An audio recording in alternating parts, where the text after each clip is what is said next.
جنون الذهب، نشتري ولا نبيع؟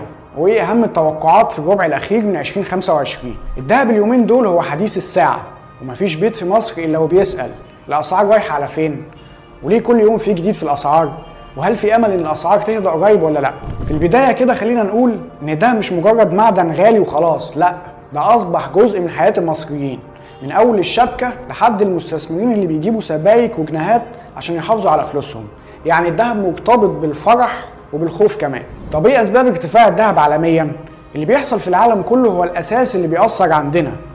دلوقتي في ازمات اقتصاديه عالميه زي التضخم اللي في دول كتير، وحاله من القلق بسبب سياسات البنوك المركزيه الكبيره زي الفيدرالي الامريكي. خليني اقول لك ان كل ما الدولار يضعف او يبقى فيه مخاطر، تلاقي المستثمرين الكبار بيروحوا يشتروا ذهب باعتباره الملاذ الامن.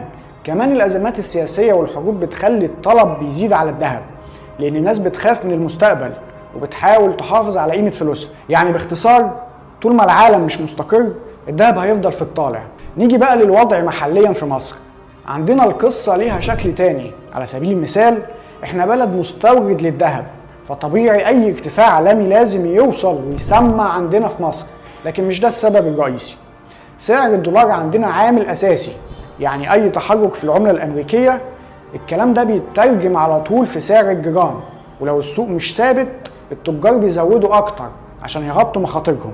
الحاجه الاهم ان المصريين نفسهم لما بيحصل اي قلق او شائعات عن ارتفاع في الاسعار او ارتفاع الدولار، الناس بتجري تشتري ذهب، وده بيعمل زياده في الطلب، ومع قله المعروض السعر طبعا بيرتفع. اهم نقطه في الموضوع ده هو المضاربه. في ناس بقت بتتعامل مع الذهب زي البورصه، بيشتروا لما يحسوا انه طالع ويبيعوا لما يلاقوا فرصه، وده برضه بيأثر على السوق. نيجي لسؤال مهم بيطرح نفسه: ليه الناس بتحب الذهب في مصر؟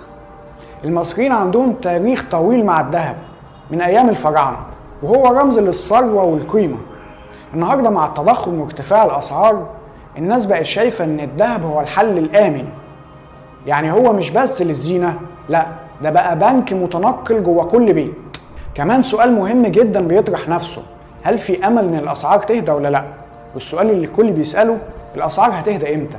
خليني اقول لك ان الموضوع معقد ومش بسيط، لانه لو الدولار استقر في السوق طبيعي ده يدي فرصه ان الاسعار تهدى وتنخفض شويه وتشم نفسها لو العالم هدي. ولو التوترات كمان قلت والذهب عالميا رجع ينزل، ده كمان هينعكس عندنا. لكن طول ما العالم في ازمات والدولار مش ثابت، يبقى صعب نقول ان الذهب هينزل بشكل كبير. من الاخر، مفيش ضمان ان ممكن يحصل هبوط في الاسعار. خليني اقول لك اهم النصايح المهمه جدا قبل ما تشتري ذهب. لو هتشتري شبكه، خليك دايما عارف ان